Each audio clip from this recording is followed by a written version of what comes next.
Hello guys, welcome back to study. This is Dheeraj Kumar. Cut off की video मैं नहीं ला रहा था, आप सबको पता है। आप सबने बहुत ज़्यादा रिक्वेस्ट की। आप सब ईमानदारी से कमेंट करके बताना आप में से कितने कितने लोगों ने कहा था कि मैंने बहुत सारे चैनल्स पे देख लिया, आपके कट ऑफ्स का वेट है। मैंने भी कहा था मैं नहीं लाऊंगा, बट आपके कमेंट्स, आपके मैसेज, अभी भी लगभग 150 से करीब मैसेज है हमारे पास व्हाट्सएप पे।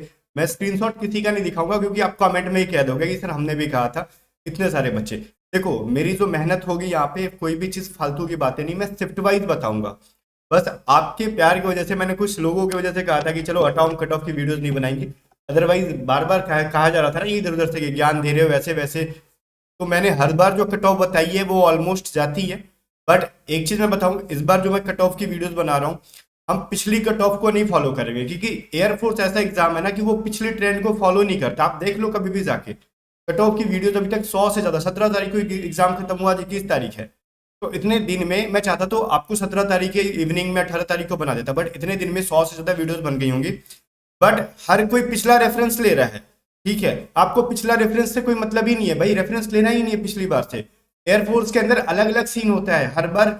इसके अंदर बहुत सारे बच्चे नए होते हैं, कुछ रिपीटर्स होते हैं, रिपीटर्स की संख्या कम होती है। एसएससी नहीं है ये, रिपीटर्स की संख्या इसमें कम होते जाती है, न्यू बच्चों की संख्या बढ़ती जाती है, ठीक है। और वैकेंसीज वेरी करती है। तो इस बार की कट ऑफ क्या जाएगी, मैं आपको एग्जैक्ट कट ऑफ तो कोई नहीं बता सकता, लेकिन शिफ्ट वाइज बताऊंगा कि आपके शिफ्ट में, फलाना शिफ्ट में आपने कितना स्कोर किया, तो आपको फेज 2 की तैयारी करनी चाहिए। और एक बात, सबसे इंपॉर्टेंट बात मैं आपको यहाँ पे मेंशन कर दूं, ये चीजें एक्सपेक्टेड है। आप किसी, मेरी हो या फिर यूट्यूब पे किसी की कट ऑफ की वीडियो देख के आप अपने फेज 2 का निर्धारण नहीं कर सकते कि हमको तैयारी करनी है कि नहीं करनी है। डिसीजन आपका नहीं होना चाहिए। आपका डिसीजन ये होना चाहिए कि हमने एग्जाम दिया और हमको लग रहा है कि हमारा पेपर, हमने जिस चीज के लिए डेडिकेशन दी थी, पेपर हम दे के आ गए, तो स्टेज 2 की तैयारी करेंगे। लग रहा है कि हमारा स्टेज 2 में होगा कि नहीं होगा पता नहीं, स्टेज 2 में मतलब हम एडमिट कराएगा कि नहीं। तो आप स्टेज 2 की प्रिपरेशन के साथ साथ अपनी अदर भी प्रिपरेशन को कंटिन्यू रखो। दिन के जो 12 घंटे या फिर आप 8 घंटे पढ़ते थे, 4 घंटे दो फेज 2 में। जस्ट फेज 2 में क्या करना है आपको, स्टार्टिंग के सुबह में 10 मिनट रनिंग करने हैं, 20 मिनट रनिंग करना, उसके बाद आके 1-1.5 घंटा रेस्ट करो और इंग्लिश स्पोकन की प्रिपरेशन करो।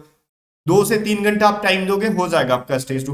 बाकी टाइम में आप स्टडी को कंटिन्यू रखो। आपको लग रहा है कि एग्जाम खराब गया तो बाकी इस वीडियो के अंदर मैं जो कट ऑफ बताऊंगा, पेशेंस के साथ देखना। ऐसे ही कुछ भी बोल के नहीं चला जाऊंगा, science and other than science दोनों के लिए। बट उससे पहले एक इंपॉर्टेंट अपडेट दे दूं, आप में से जिसको लग रहा है कि एग्जाम बहुत खराब गया है, तो हमने पिछली जो बैचेस थी 01-2024 की पेड बैचेस जो थी, उसकी प्राइस 400 कर दिया। बोलोगे कि आप पिछली क्लासेस काम आएंगी, देखो मैथ हमेशा कंसेप्ट वही रहेगा, रीजनिंग वही रहेगा, जीके स्टैटिक्स जीके वही रहने वाले, इंग्लिश के कंसेप्ट वही रहने वाले हैं, ठीक है। रागा में तो मैथ भी आता है, लेकिन खाली करंट अफेयर अलग से आएगा। तो इस बैच को ज्वाइन कर लो, 400 रुपए में ये बैच आपको मिल जाएंगे, मतलब 10-12 रुपए और लगेंगे एक्स्ट्रा टैक्स के तौर पे। इसमें आपको complete recorded classes, test series और पीडीएफ मिल जाएंगी। और करंट अफेयर की जो नई अगली एग्जाम के टाइम पे आएंगी ना पीडीएफ, वो इस बैच के अंदर हम लोग डाल देंगे। आपकी प्रिपरेशन टंच हो जाएगी 100%। क्योंकि 02-2024 बैच जब हम लोग लॉन्च करेंगे दिसंबर में, वो ऑब्वियसली कहीं ना कहीं 900 से 1000 के बीच होगी। तो इसकी फायदा उठा लो। 400 में आप A to Z study app को डाउनलोड करके 400 में ये बैचेस मिल जाएंगे, और अपनी प्रिपरेशन को अभी से शुरू कर दो। जिसको लग रहा है कि बहुत खराब एग्जाम गया और अगली बार हमको तैयारी करना है, या फिर जो ट्रायल तौर पे दिए थे, ठीक है। अब देख लो, मैं पिछली बार का रेफरेंस नहीं लेने वाला हूं बिल्कुल भी, लेकिन एक चीज पिछली बार का ट्रेंड मैं दिखाऊंगा। जो कहते हैं नॉर्मलाइजेशन में मार्क्स घटता है बढ़ता है कि नहीं। देखो नॉर्मलाइजेशन में एक बच्चे ने स्कोर किया था 45, और इसके नॉर्मलाइज होके बने थे 54, मतलब 9 नंबर इसके बढ़े थे वाई ग्रुप से। इसने एक्स ग्रुप में किया था कितना, साइंस सब्जेक्ट में 27 नंबर स्कोर, और नॉर्मलाइजेशन में इसके बने थे 32 नंबर, ये बढ़ा था। और ये जो ऑब्टेन्ड स्कोर का मतलब होता है रॉ स्कोर, इसका मतलब मैं बता दूं तब कट ऑफ समझ में आएगी हमारी वीडियोस की। इसका मतलब ये होता है ना कि आपने एक्चुअली कितना स्कोर किया। और नॉर्मलाइज मार्क का मतलब होता है कि आपके शिफ्ट डिफिकल्ट थी कि इजी थी, उसके अनुसार बढ़ के या फिर घट के आपका क्या मार्क्स बना। ये चीज मैंने बता दी आपको। देख रहे हो, एक चीज और मैं क्लियर करना चाहूंगा, हर चीज का एक मिनिमम क्राइटेरिया होता है पासिंग का, ठीक है। वो चीज अभी मैं बताऊंगा कि क्या चीज होता है ये पासिंग का। क्योंकि पिछली बार क्या था, बॉयज एंड गर्ल्स के लिए देखो मिनिमम क्राइटेरिया सब कुछ सेम था। इंग्लिश के लिए 8, रागा के लिए 15.5। देख लो पिछली बार भी फिजिक्स की 8, फिजिक्स के साथ मैथ की 7 और इंग्लिश की 8, चाहे बॉयज हो चाहे गर्ल हो, सबके लिए पासिंग मार्क्स होते हैं। ये चीज क्या होता है मैं आपको समझाऊंगा, ये चीज समझ लो पहले। इसका मतलब ये होता है ना कि आपको इंग्लिश में मिनिमम 8 नंबर लाने ही है, ठीक है। रागा में आपको मिनिमम 15 नंबर लाने हैं, तो ये मिलके कितने हो गए 23 नंबर। और पिछली बार गर्ल की जो कट ऑफ गई थी 23 नंबर, अगर कोई लड़की ऐसी है जिसकी 25 नंबर आ जाए लेकिन इंग्लिश इंग्लिश में उसके 7 नंबर ही हैं, ठीक है, रागा में भले उसके कितने नंबर हो सकते हैं भाई, मान लेते हैं हम लोग कितने 18 नंबर आ गए, तो ये जोड़ने पे कितना आ जाएगा 25 नंबर, लेकिन वो फेल हो जाएगी। क्यों? उसने कट ऑफ पार किया होगा लेकिन फिर भी इंग्लिश की जो मिनिमम क्राइटेरिया होती है उसको फॉलो नहीं कर पाएगी, तो ये होता है मिनिमम क्राइटेरिया, तो ये लड़का लड़की दोनों पे फॉलो करेगा। अब आज जो मैं जो बता रहा हूँ आपको पूरा science group and other than science group, काफी मेहनत लगा है, मूड नहीं था मेरा, सच बोलूं तो मेरा बिल्कुल एयरफोर्स लोगों से, मैं ना एयरफोर्स के एक्सपीरियंस से मैं बहुत ही डिसअपॉइंटेड हो गया था, बिकॉज इस तरीके का बर्ताव मैं कभी फेस नहीं किया था जिस तरीके से कुछ बेवकूफों ने किया। रिव्यू के दौरान, रिव्यू के टाइम भी वही सीन चल रहा था कि ज्ञान मत दो, क्वेश्चन गलत है, जबकि क्वेश्चन एक्चुअल होते थे। कट ऑफ के ऊपर वीडियो मत बनाना, मतलब या तो किसी चैनल वाले का देन होगा या तो कुछ, क्योंकि इतने मतलब 5-10 लोग लगातार ये सेम चीजें कर रहे हैं, तो इसका मतलब यानी कि वो मतलब ग्रुप बना के कर रहे हैं, ऑब्वियसली किसी ना किसी चैनल वाले का काम था ये, ठीक है। तो ऑब्वियसली चीजें मुझे उन लोगों पे फोकस करना है जो कि रियल स्टूडेंट्स है। अब ध्यान दे लो यहाँ पे कट ऑफ के बारे में क्या जाएगी, और इसको देख के ना आपको ऐसा नहीं कि आपको मतलब छोड़ देना प्रिपरेशन स्टेज 2 की, तो ये चीज बिल्कुल भी नहीं करनी है आपको। ये चीजें जो मैं लाइन खींच रहा हूँ इसके पहले आपको साइंस सब्जेक्ट्स जो एक्स ग्रुप से होंगे, इसके बाद अदर देन साइंस, और एक चीज और क्लियर कर दूं, जिसने एक्स एंड वाई मतलब science and other than science दोनों से भरा होगा, अगर वो साइंस स्ट्रीम में फेल हो जाता है, इंग्लिश में बहुत अच्छा स्कोर करके, रागा में बहुत अच्छा स्कोर करके पास हो जाता है, तो उसके वाई ग्रुप मतलब अदर देन साइंस से पास हो जाएगा। जैसा कि देखो इस बार हुआ था, इस बच्चे ने देखो फिजिक्स मैथ में फेल था लेकिन रागा में और इंग्लिश में अच्छे स्कोर थे, इसका सिलेक्शन वाई ग्रुप से हो गया था। अगर वाई से फेल होकर एक्स में अच्छा स्कोर करोगे तो साइंस से पास हो जाओगे। अब आ जाओ, हम बात कर लेते हैं 13 अक्टूबर 2024 को फर्स्ट शिफ्ट, चाहे आप ये कर लो A1 जो भी था ना आपका A1 B1 ऐसे करके काउंट कर लेना, ये आपका A1 होगा, A1 शिफ्ट, ठीक है। और ये जो सीन था इसमें एक्स ग्रुप के भी बच्चे थे और A1 शिफ्ट में वाई ग्रुप के भी बच्चे थे, मतलब वो बच्चे थे जिसने एक्स वाई दोनों से फिल कर रखा था। तो आपकी अगर एक्स ग्रुप से बॉयज अगर आपके 30 स्कोर तक जा रहे हैं, आपको लग रहा है कि आप 30 तक स्कोर कर रहे हो, आप ऑब्वियसली चीजें फेज 2 की प्रिपरेशन करो, इसमें कोई डाउट नहीं है। बोलोगे पिछली बार 30 नंबर से कट ऑफ कम गया था, मेरे को पिछली बार से कोई मतलब नहीं है, ठीक है, बात यहाँ पे क्लियर है, पिछली बार से कोई मतलब नहीं है मेरे को, मैं इस बार के, और देखो ना ही मैं दुनिया के सबसे चालाक इंसान हूँ, मेरी जो समझ है, मेरी जो सोच है उसके अकॉर्डिंग बता रहा हूँ, तो इस पर कोई भी मैं कमेंट नहीं चाहूंगा कि फलाना ने कितना बताया, ढिमकाना ने कितना, आपकी डिमांड थी मैंने बताई, और मेरी थोड़ी सी हाई कट ऑफ देख के ना कुछ लोग ऑब्वियसली चीजें ऑफेंड हो जाएंगे, बुरा मानने वाले। तो ये जो सीन है, सिनेरियो है, देखो अगर आप 13 अक्टूबर को अगर आपने एक्स एंड वाई दोनों से फिल कर रखा था, फर्स्ट शिफ्ट जिसको A1 शिफ्ट कहते हैं, अगर बॉयज के एक्स ग्रुप के score English math and physics के मिला के मिनिमम 30 नंबर आ जाते हैं, तो ऑब्वियसली चीज है वो सेफ स्कोर में जाएगा और इसके मार्क्स घटने की चांसेस हैं, ठीक है। अगर गर्ल्स के एक्स ग्रुप से जिसको हम साइंस कहते हैं वो 25 नंबर है, तो ऑब्वियसली चीजें वो सिलेक्शन के काफी करीब होगी वो, ठीक है। अब इसको देख के ये नहीं करना कि मेरे तो गर्ल्स सोचेंगे मेरे तो 23-24 ही बन रहे हैं, तो क्या करें, प्रिपरेशन करो फेज 2 की, और कुछ मत करो। मैं भगवान नहीं हूँ, मैंने जस्ट अपनी जो है ना मेरी सोचने की जो क्षमता है मैं वहां तक जाके बता रहा हूँ, मैं कोई एयरफोर्स का ऑफिशियल नहीं हूँ, ठीक है। बस आप जो मेरी जो समझ रहे हो मैं जो बता कहना चाह रहा हूँ, मेरी बातों को बस लो। एक चीज है, आप अगर स्कोर बहुत ज्यादा तो जान लगाओ, अगर आप बॉयज हो या अगर आपने वाई ग्रुप से भी दे रखा था A1 शिफ्ट के अंदर, ठीक है, अगर आपके 37 मार्क्स बन रहे हैं, गर्ल्स के वाई ग्रुप से जिसको हम अदर देन साइंस कहते हैं 27 मार्क्स बन रहे हैं, तो आप फेज 2 की तैयारी करो। आप कहोगे पिछली बार कट ऑफ तो 23 गया था, अभी आप कैसे कह रहे हो 27, ये मैटर करता है भाई, मैंने शिफ्ट वाइज बताया, मैंने ओवरऑल नहीं बताया। पहली बात तो देखो जहां तक पॉसिबिलिटी है A1 शिफ्ट में जो बच्चा होगा उसके कहीं ना कहीं स्कोर थोड़े से डाउन जाएंगे, बिकॉज A1 शिफ्ट जो था ना ओवरऑल सारे शिफ्ट से वो इजी रहा है, तो इसके स्कोर कहीं ना कहीं डाउन जाएंगे। अब आपके इंग्लिश में 3 नंबर चले जाए डाउन, 3 नंबर भी गया तो ये 34 नंबर पे बच्चा पहुंच जाएगा 37 स्कोर करने वाला। लड़की जो 27 स्कोर कर रही होगी A1 शिफ्ट में, वो 3 नंबर गया तो 24 स्कोर पे चली जाएगी। चीजें मैटर करती है भाई, ठीक है, तो थोड़ा सा ये चीज देखना। अगर आप 13 अक्टूबर को अगर आपका B1 शिफ्ट में था बॉयज एंड गर्ल्स, अगर आपके स्कोर 38 के आसपास आ रहे, गर्ल्स 28 के पास आ रही हो, ऑब्वियसली चीजें आपको प्रिपरेशन जान लगा के करनी चाहिए, क्योंकि इसके भी चांसेस हैं लास्ट शिफ्ट की अपेक्षा में भी डाउन हो जाए, मेरे हिसाब से डाउन होना चाहिए, बाकी एयरफोर्स देख लेगा, क्योंकि मेरे पास कम ही बच्चों का डेटा होता है, एयरफोर्स के पास सबका डेटा है। अगर आपका अपना अपना शिफ्ट समझ लेना, जो जो मैं बोल रहा हूँ, अगर आपके C1 शिफ्ट में है बॉयज 29 एंड गर्ल्स के 23 हैं, तो इसमें प्लस माइनस 1 2 का मार्क्स रख सकते हो, ज्यादा तो मैं नहीं कहूंगा, 1 या 2 नंबर ऊपर नीचे हो सकते हैं। अगर इतना आपका स्कोर हो रहा है बिना नॉर्मलाइजेशन के, ये स्कोर मैं बता रहा हूँ बिना नॉर्मलाइजेशन के, नॉर्मलाइजेशन की उम्मीद मत करो, पहले बिना नॉर्मलाइजेशन के जो मैं स्कोर बता रहा हूँ, अगर आपके इतने नंबर आ रहे हैं तो घट के बढ़ के आपका सिलेक्शन ऑलमोस्ट स्टेज 2 के लिए बुलाया जा सकता है।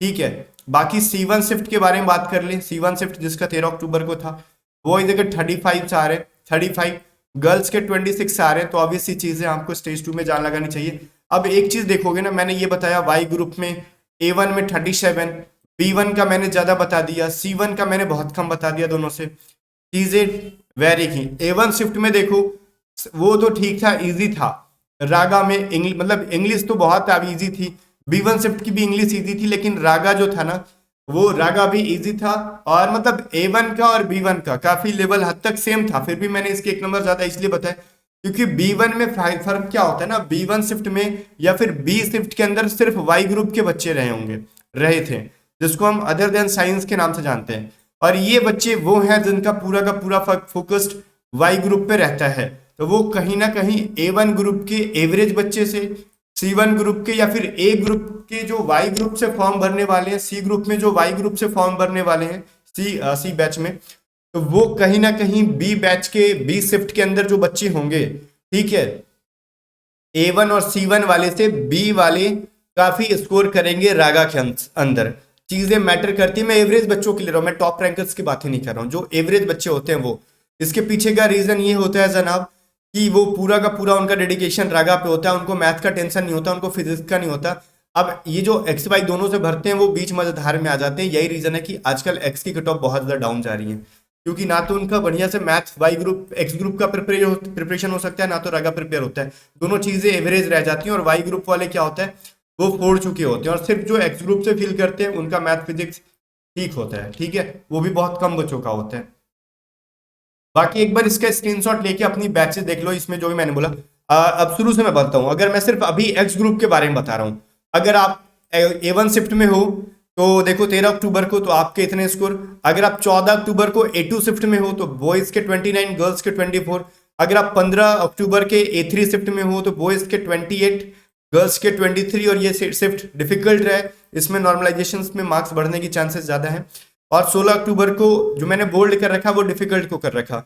अब देखो 16 अक्टूबर को A1 शिफ्ट में बॉयज के 27, गर्ल्स के 23, और यहाँ पे देखो एक चीज मैं कहना चाहूंगा, इन दोनों के मार्क्स मैंने सेम लिखे हैं, ठीक है, ध्यान से सुनना, इसके पीछे 16 और 17, इन दोनों के बीच में क्या फर्क हुआ, इन दोनों में मैंने स्कोर भी सेम सेम लिखे एंड इसको मैंने डिफिकल्ट भी बताया।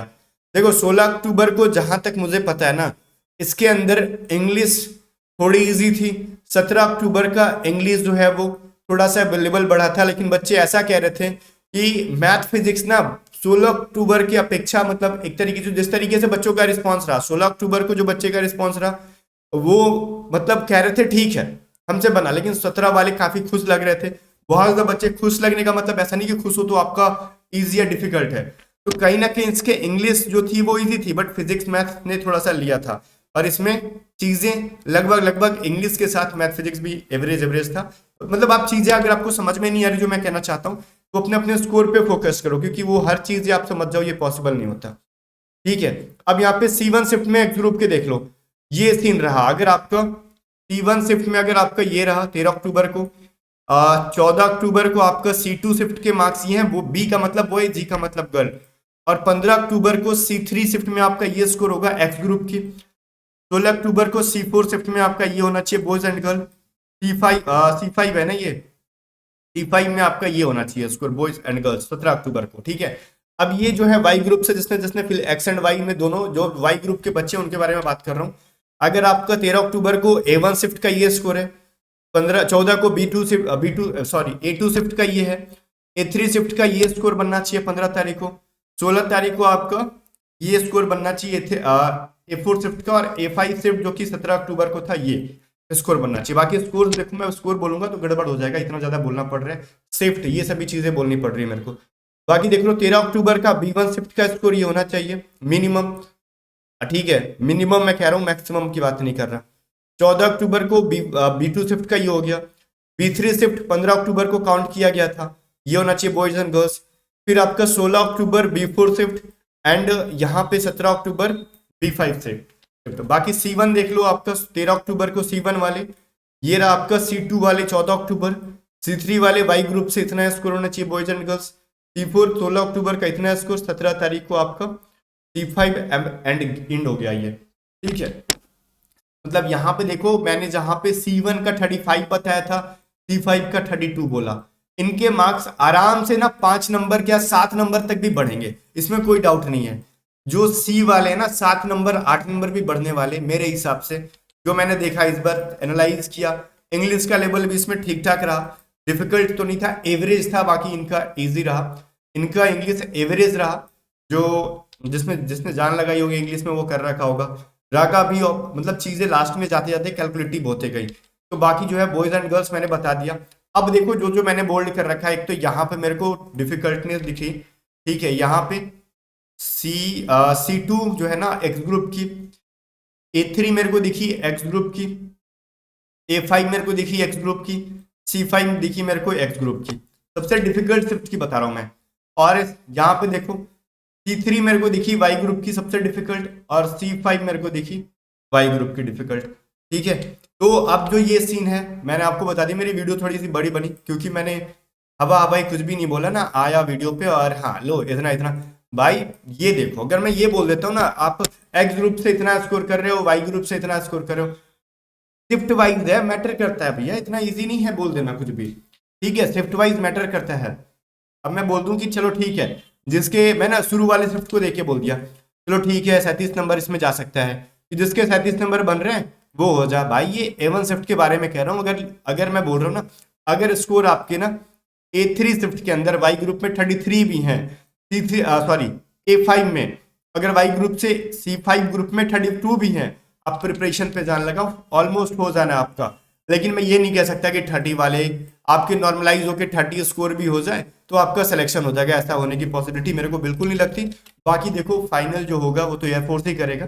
बाकी चलो स्क्रीनशॉट लो, और एक चीज रिक्वेस्ट है, स्क्रीनशॉट को आप यूज करते हो बढ़िया से अगर अपनी वीडियोस में करो, but A to Z study का प्रॉपर क्रेडिट देना होगा आपको, अदरवाइज फिर मैं आपको ये चीजें, आपको पता है ना कि A to Z ये स्टडी या फिर किसी भी यूट्यूब चैनल को, किसी भी यूट्यूब चैनल के अधिकार में कॉपीराइट देना मैं दूंगा, बिकॉज काफी मेहनत लगा है और इसके ऊपर मेरे को काफी कंट्रोवर्सी भी झेलनी पड़ी है। तो अगर आप इसको यूज करते स्क्रीनशॉट को, वीडियोस बनाते हो, आपको प्रॉपर स्टार्टिंग में बोलना होगा, डिस्क्रिप्शन में देना होगा link A to Z study का, अदरवाइज मैं कॉपीराइट स्ट्राइक देने वाला हूँ। बढ़िया से मैं बोल रहा हूँ चीजें, मैं अब तक ना बहुत लेनियंट भाषा यूज करता था बट अब नहीं लगता करो। बाकी चीजें चलो सही है। अगर आपको बैचेस तैयारी करनी है तो अभी से कर सकते हो, इसकी प्राइसेस 410 या 12 रुपये समथिंग लगेंगे। जाओ A to Z study app को डाउनलोड करो, ऐप डाउनलोड करने के बाद बाई करने में कुछ भी प्रॉब्लम होता है व्हाट्सअप करके देख पूछ लो, और व्हाट्सअप पे मैं नहीं हूँ, हमारे टीम मेंबर होंगे, आपको कोर्सेज बाई करने में हेल्प कर देंगे। बाकी मिलते हैं नेक्स्ट वीडियो में, तब तक के लिए बाय बाय।